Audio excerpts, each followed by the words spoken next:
And let's go to Bangalore, where Radhika Iyer has prominent citizens as well as the common man. They're debating whether Anna Hazare's method of protest is valid or whether it's blackmail. For the last 48 hours, India has been hooked to one man, 73-year-old Anna Hazare, who managed to do what he does best, to bring out Indians on the streets, several thousands of them, and there is no doubt that he has managed to strike a chord with a common man, whose sentiment at this stage seems to be completely against corruption. This is the time to get corruption out of India out, says the common man on the street. But we ask, in fact, we debate whether this method or strategy used by Anna Hazare is bordering on blackmailing the government, or is this the way to make what many call a deaf government here? With me is an elite panel, the faces of Bangalore. Let me introduce the lady first, Mrs. Dr. Meenakshi Bharat, who is a social activist known to be, for the last few days, the face of the protests in Bangalore. Dr. Devi Shetty, founder of Narayana Hridayalaya Hospitals, a multi-speciality here in Bangalore, and of course Mr. Kiran Shah, who is the CEO of the Velankani Group, and Mr. Srinivasan, Mr. J. Srinivasan, who prefers to be called a citizen of India, a retired professional himself, who's going to be giving us the common man perspective. Or indeed, all of us here on this issue are going to be common man and leave our professions out. The first question to you, Mr. Shetty.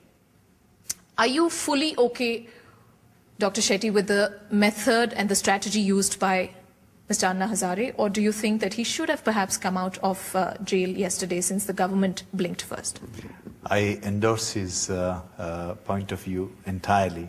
I think he is run out of choice. That's the only way he could get their voice heard, and I think he did right. Right. Isn't that worrying? Because what if India thinks that this is the method to deal with contentious issues? There are so many of them, like Kashmir, like Telangana. Is street justice, in a sense, the way to get the government to react? See, all these issues you're talking about, they're local issues. It doesn't affect the common man, at least in this part of the world. The issue, what he's fighting about, is affecting the whole nation. It's not Anna who has done this. It is a cause. People are frustrated. They are fed up. Things have changed in this world. The difference between the haves and the have-nots have quadrupled over the last 10 years. We are seeing only jobless growth, and there is a lot of suffering down below. And so you're saying even if Anna was not the face of this campaign, this would have happened in India? Who led the Egyptian revolution? Was there a leader? And believe me, this is not going to stop here unless government really put their act together.